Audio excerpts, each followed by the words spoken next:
JP 모건과 골드만삭스의 유가 예상? 불과 2주 전만 해도 중국의 수요 예상을 상향 조정했던 JP 모건에서 금요일에 유가에 부정적인 뉴스를 내놓습니다. 지정학적 이벤트가 없는 한 브렌트 유가가 올해 배럴당 100달러에 도달하지 못할 거라는 소식입니다. 당연히 그 이유가 수요량 관련 있겠지 생각하실 겁니다. 구체적으로 연준의 긴축적인 통화정책이나 경기 침체 위기 혹은 중국 경제의 불확실성 때문이라고 예상하실 겁니다. 그런데 JP 모건이 내놓은 두 가지 이유가 특이합니다. 첫째는 올해 중반까지 러시아의 수출량이 회복할 거라고 합니다. 둘째는 오펙 플러스가 더 이상 80달러 가격 하한선을 방어할 것 같지 않고 오히려 하루 40만 배럴의 공급을 추가할 수 있다고 합니다. 두 가지 이유 다 수요보다는 공급적인 요인입니다. 러시아 부총리 겸 석유 장관이 3월부터 러시아 전체 원유 생산량의 5%에 해당하는 하루 50만 배럴의 원유 생산량을 감축할 계획이라고 밝힌 후에 나와서 더 흥미롭습니다. 서방의 제재에도 불구하고 러시아의 수출량은 비교적 안정적으로 유지되고 있는 것으로 보입니다. 그리고 정부의 발표와 상관없이 회사들은 수출량을 줄이지는 않을 것이라고 밝힌 뉴스도 있습니다. 하지만 그동안 러시아 정부는 우크라이나에서 특별 군사 작전이라고 부르는 비용을 충당하기 위해 석유 기업들과 과세를 계산하는 방법에 대해 논의해왔습니다. 해리스 미국 재무부 차관보가 목요일 밝힌 바에 따르면 러시아가 자진해서 감산하려는 건 석유와 정유 제품을 무기화하기 위해서가 아니라 석유를 판매하기 힘들었기 때문이라고 말했습니다. 석유와 가스의 월간 예산 수입은 서방의 제재로 1월에 46% 감소하여 작년 8월 이후 최저 수준으로 떨어졌습니다. 해리스는 러시아산 가격 상한제는 시장 안정을 유지하고 러시아 수익을 낮추기 위해 노력했으며 두 가지 모두 달성했다고 말했습니다. 원유는 중국과 인도로 수출하면 그만이지만 정제품 같은 경우는 중국과 인도가 거대 수출국이지 수입국은 아니기 때문에 수익이 줄어들 수 있습니다. 현재 러시아의 원유 생산량은 코로나 전보다는 못하지만 특별히 제재 효과가 있어 보이지도 않습니다. 개인적으로 러시아 생산량은 줄어들면 좋겠지만 단기간에 이루어질지는 의문입니다. 첫 번째 이유도 러시아의 석유 장관의 발언과 상반되지만 두 번째 이유도 뭔가 이상합니다. 보통 오펙 관련해서 이야기할 때는 관계자에 의하면이라는 문구가 붙는데 JP 모건은 그런 것 없이 그냥 본인 생각을 뉴스로 냈다는 게 흥미롭습니다. 심지어 사우디 에너지부 장관이 저번 주 연설에서 오펙 플러스는 생산량 할당량을 확고히 고수할 것을 맹세한다면서 지난 10월에 체결한 합의는 오래 남은 기간 유지될 것이라고 밝힌 후이기 때문입니다. 오펙에서는 경기 침체에 대한 우려가 지속되는 가운데 2023년 상반기 동안은 소비가 둔화한 상태를 유지할 것으로 예상했습니다. 하지만 하반기부터 중국의 경제 재개가 속도를 내고 다른 아시아 경제를 자극함에 따라 회복될 것으로 예상합니다. 오펙은 최근 예상 수요를 약간 상향 조정하였습니다만 여전히 1월 할당량을 채우지 못했습니다. 국영회사 아람코의 CEO는 최근 연설에서 석유 산업의 미래 수요를 맞추기 위해 당장 투자해야 하는 금액이 약 150빌리언 달러 정도 부족하다고 말했습니다. 현재 수준의 투자금으로는 그래프에서 보시는 것처럼 예상 수요에 비해 생산량이 턱없이 부족할 거라고 말합니다. 그나마 작년에 2014년 이후 가장 높은 투자가 있었지만 20% 정도는 인플레이션으로 인한 비용 증가였습니다. 사우디와 러시아가 이끄는 23개국 오펙 플러스 연합은 6월 초에 있을 회의에서 생산량 정책을 재고할 기회가 있습니다. 골드만삭스는 당초 예상했던 올해 브렌트유 평균 유가를 98달러에서 92달러로 낮췄지만 올 후반기에 유가가 100달러를 넘을 것으로 예상했습니다. 올해 중국의 석유 수요가 하루 1.1밀리언 배럴 정도 증가할 거라는 걸 이유로 들었습니다. 거기에 한 발 더 나가서 올해보다 내년에 유가 전망이 더 좋다면서 내년 평균 유가를 100달러로 예상했습니다. 골드만삭스는 최근 2주 동안 원자재 담당 직원 3명이 집중적으로 CNBC에 출연하면서 유가는 결국 오를 거라고 노래를 부르고 있습니다. 이 두 회사 중에 누가 맞출지를 지켜봐야겠습니다. 뭔가 골드만삭스는 높은 가격에 물려있는 것 같고 JP 모건은 가격을 낮춰서 올라타려는 느낌입니다. 작년 7월에 JP 모건은 최악의 경우라고 하긴 했지만 유가가 380달러도 갈 수 있을 거라고 했기 때문에 이런 예상은 그냥 재미로 보면 되겠습니다. 국제에너지기구 IEA는 중국의 경제 재개는 인근 아시아 경제의 반등을 부채질하고 인도를 제치고 다시 수요 성장의 세계 선두 주자가 될 것으로 예상했습니다. 최근에 나온 월간 보고서에서 올해 예상 수요를 조금 상향했는데 작년에 비해 하루 2밀리언 배럴 늘어날 거로 예상했습니다. 그런데도 놀라울 정도로 견실한 러시아의 생산량으로 인해 올해 상반기 세계 석유 시장은 공급이 약간 더 많은 상태를 유지할 것이라고 합니다. 하지만 하반기 들어서면서 수요가 급증하여 공급을 넘어설 거라고 예상합니다. 며칠 전에 있었던 IEA 회장의 인터뷰를 보겠습니다. For those of us who cover the energy market, there is a big question. Saudi Arabia, OPEC Plus, if you will, they all project that there's going to be more oil needed in the coming years, and yet they're not producing it. To your mind, should they be producing more now? I think currently oil markets are balanced, but we will see what happens with China. For me, the biggest uncertainty in energy markets in the next months to come is China. Because last year, China oil and gas consumption domestically declined for the first time since 40 years. And China's economy is rebounding now. How strong this rebound will be will decide the oil and gas market dynamics. And if it's a very strong rebound, there may be a need that the oil producers will increase their production. If there is a very strong rebound, is there a chance in your mind that oil producers won't be able to get the numbers needed on the table fast enough? I think so. There is about 3 million barrels per day of spare production capacity, and I believe that this increase could be met by the OPEC Plus countries and other oil producers. 1월에 중국의 휘발유 소비는 13개월 최고치를 기록했습니다. 코로나 재확산과 중국 최대 명절 설 연휴로 2주를 쉬었지만 독립정유소의 1월 인풋은 나쁘지 않았습니다. 중국은 미국을 뛰어넘는 세계 최고의 정유 용량을 가지고 있습니다. 앞서 말했듯이 현재 미국의 정유소의 가동률은 정비 때문에 86.5% 정도로 낮습니다. 그런데 중국은 80% 밑으로 미국보다 더 낮은 상황입니다. 코로나 봉쇄도 끝나고 세계적인 정제유 수요 증가와 함께 정제 마진도 다시 올라가는 추세입니다. 중국의 수요 증가와 수출 쿼터 상승으로 정유소가 정상 가동한다면 매우 많은 원유가 필요할 겁니다. LNG 사업 유럽의 천연가스 VT 유럽의 천연가스 가격 폭락은 여러 가지 원인이 있지만 가장 큰 이유는 따스한 겨울 날씨 덕분입니다.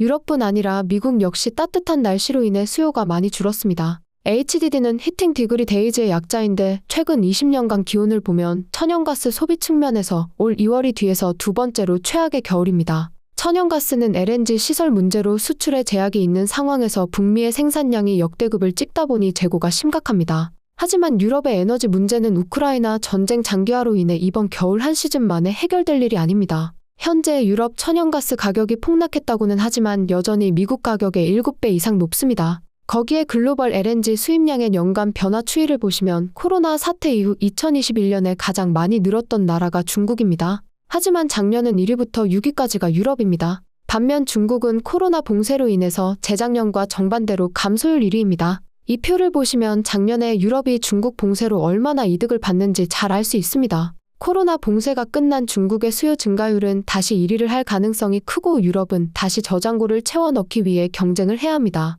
올해는 따뜻한 날씨 덕분에 난방용 수요가 적었지만 그동안 멈추었던 산업용 물량이 다시 필요할 겁니다. 문제는 유럽은 국제 LNG 경쟁에서 아시아에 비해 절대적으로 불리할 수밖에 없습니다. 아시아는 기본적으로 장기 계약 베이스이고 유럽은 러시아 사태나 LNG 인프라 구축 그리고 친환경 에너지 정책의 불확실성 때문에 장기 계약을 쉽게 할 수 없는 구조입니다. 덜컥 장기 계약을 했다가 에너지 정책이나 정치 상황이 바뀌면 낭패를 볼 수 있기 때문입니다. 물론 독일, 영국, 프랑스, 포르투갈 등은 작년 말에 일부 물량을 장기 계약을 하기도 했지만 당분간 대부분 용량을 계속해서 스팟 가격에 살 수밖에 없는 불리한 입장입니다. 그래프에서 빨간색을 보시면 송유관을 통해 러시아로부터 수입되는 양이 줄어든다고 가정하면 2030년까지 수요를 맞추기 위해서 엄청량의 LNG 물량이 필요한 상황입니다. 사실 이런 상황에 가장 유리한 업체는 VT지만 요즘 주가 변동이 너무 구립니다. 현재 VT는 횡재세나 천연가스 가격 폭락 혹은 주가 대비 현금 흐름이 문제라기보다 경영진의 신뢰가 떨어진 게 가장 큰 문제인 것 같습니다.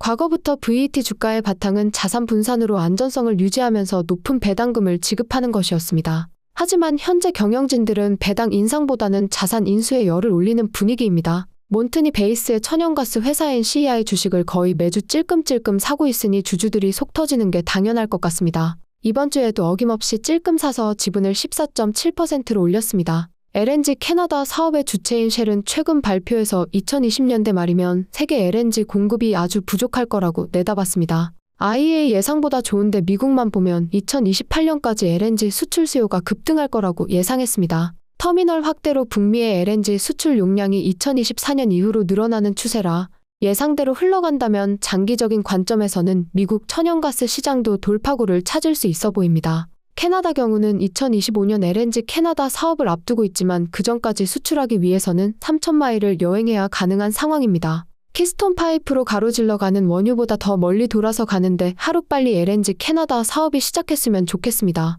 유럽이나 아시아 가격이 지난 여름에 비해 폭락했지만 캐나다 AECO 가격에 비하면 거의 10배 높은 수준입니다. 그리고 LNG 캐나다 외에 현재 건설 중인 LNG 프로젝트가 또 있습니다. 올해 건설을 시작해서 2027년 완공을 목표로 하는 우드파이버 LNG 사업으로 ENB가 30% 지분을 가지고 있는데 밴쿠버를 통해서 수출하는 프로젝트입니다. 굉장히 소규모이긴 하지만 기존의 밴쿠버로 연결되어 있는 천연가스 송유관을 사용할 수 있기 때문에 유리한 측면이 있습니다. 배당 많이 주는 캐나다 주식과 여러 가지 뉴스. 2019년 이후로 캐나다 석유나 천연가스 주식에 투자한 펀드를 분석해보면 작년 4분기에 엄청나게 사들인 것을 알 수 있습니다. 재밌게도 펀드들의 대부분이 미국 회사였습니다. 외국 기관들이 캐나다 주식을 사들인다는 건 굉장히 긍정적인 뉴스입니다. 그것도 주가가 하락하던 작년 4분기에 대량으로 샀습니다. 섹터 내 배당 많이 주는 캐나다 주식을 들여다보면 1위부터 5위까지는 월 배당 주식입니다. 그런데 배당은 많이 주지만 각자의 고민이 다 있는 주식들입니다. 상위 15위 중에 배당도 가장 안전하면서 가장 저평가인 주식은 HME와 IPO 같습니다. HME는 곧 현금 포지션이 될 정도로 순부채가 거의 없고 전통적인 유전 방식의 100% 헤비 오일 생산에 자사주 매입도 진행 중입니다. 이것만 보면 배당도 그렇고 완벽해 보이지만 상장한 지 얼마 되지 않은 회사로 아직도 토론토 벤처 증시에 있습니다. 생산량이 겨우 하루 3,000 BOE 수준이고 재밌는 점은 CEO가 OVV 출신입니다. 비용이 상승한 점은 아쉽지만 요즘 모든 회사가 겪는 공통적인 고민이고 유가 80달러와 주가 3달러 기준의 올해 예상 전망치도 나쁘지 않습니다. 현재 주가가 2.64달러까지 떨어져서 월 배당의 연배당률이 거의 7%입니다. IPO의 약점을 굳이 찾자면 현재 AECO 캐나다 천연가스 가격이 좋지 못한 상황에서 천연가스 생산량이 거의 40%를 차지한다는 점입니다. 하지만 올해 2분기와 3분기의 천연가스 생산량의 약 40%가 현재보다 훨씬 높은 가격에 해증되어 있습니다. 요즘 섹터 내에서 잘 나가는 주식은 해양시추 관련뿐이라는 말이 나올 정도로 해양시추 업체인 RIG, DO, BORR, VAL, 애니의 주가 흐름이 좋습니다. 아쉽게도 개인적으로 이 중에 보유한 주식이 없지만 유일하게 보유 중인 해양시추 관련 서비스 업체 OIS의 실적이 잘 나오면서 우울한 금요일을 잘 넘길 수 있었습니다. 작년 10월에 제 영상에 소개하면서 산 주식인데 이번에 자사주 매입 외에 배당 발표가 없어서 아쉽지만 요즘 거의 유일한 효자 종목입니다. 이처럼 요즘 실적 발표 중인데 같은 업스트림 중에서도 혹은 서비스 업체나 미드스트림 중에서도 실적 발표하고 반응이 제각각입니다. CVE 같은 경우는 작년 4분기에 부채 목표를 맞췄다는 소문이 많았기 때문에 배당 상승 기대가 컸었습니다. 그런데 정유소 화재 사고 문제와 50% 지분 인수 자금 및 세금을 내느라 오히려 1분기 부채가 증가할 거라는 실망스러운 소식을 전했습니다. 다행이라면 한때 22달러가 넘었던 WTI와 WCS의 스프레드가 17.75달러까지 좁혀지면서 유가 상승 없이도 유가가 4달러 이상 오른 효과가 생겼고 회사 내부자 4명이 동시에 자사주를 사들이면서 주가 하락은 생각보다 나쁘지 않았습니다.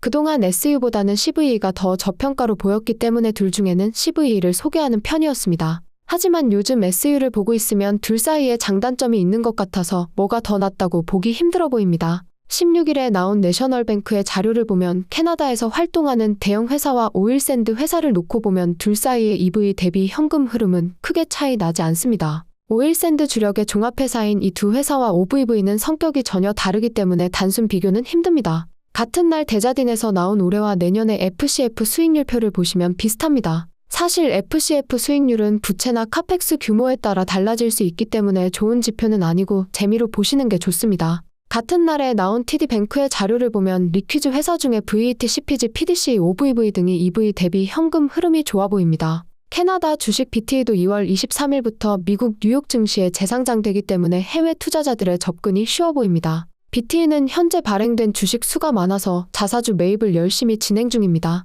이글포드의 셰일도 있지만 클리어워터의 유명 헤비 오일 생산자답게 유가 상승당 토크는 좋을 것 같지만 피어그룹 중 CPG와 비교해서 더 저평가로 보이지는 않습니다. 현재 드릴은 했지만 완성되지 않은 유정 DUC의 양은 하락을 멈추고 3달째 약간 증가 중입니다. 당연하지만 기존 DUC가 줄어드는 동안 시추는 늘어났고 완성된 유정도 늘었습니다. 현재 천연가스 가격이 많이 내려가긴 했지만 아직도 코로나 전보다는 시추 활동이 부족한 편이라 유전 서비스 업체들은 여전히 할 일이 많아 보입니다. EIA 주간 재고 리포트. 코로나 전의 그래프를 보시면 알겠지만 지금 시기는 일반적으로 미국의 재고가 쌓이는 시기입니다. 왜냐하면 미국의 수요는 대부분 교통과 관계되어 있기 때문에 겨울에는 계절적으로 수요가 줄어듭니다. 저번 주에 재고량이 16.3밀리언 배럴 늘었다고 하는데 이건 역대 네 번째로 높은 양입니다. 그런데도 올 초 18밀리언 배럴에 이어 2등이니 올해는 다른 해에 비해 재고 수치가 굉장히 가파릅니다. 말이 되는 소린지 모르겠지만 SPR 방출할 때보다 SPR 방출 없이 재고량이 더 느는 것 같습니다.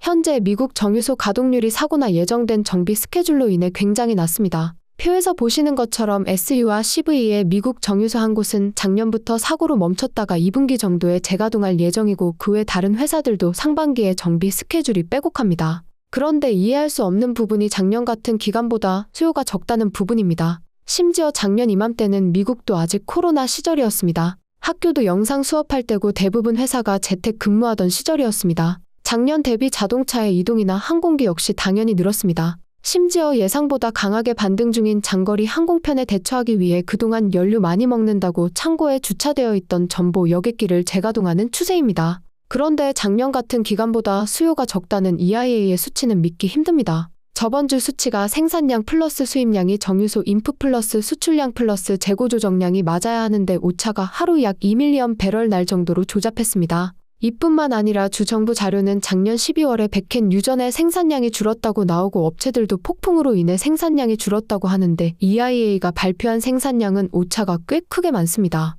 이런 것에서 신뢰도가 떨어지는데 이건 최근의 문제가 아니었고 꾸준히 문제가 제기되었습니다. 아무래도 설문조사 형태라 데이터가 정확하긴 힘들지만 너무 조잡해서 문제입니다. 작년 11월 말에 문제를 해결하기 위해 자체 평가 및 테스트를 수행할 거라고 했는데 별 발전이 없는 것 같습니다. EIA 보통 데이터를 차후에 수정하기 때문에 지켜봐야겠습니다. 오케이, 거기까지.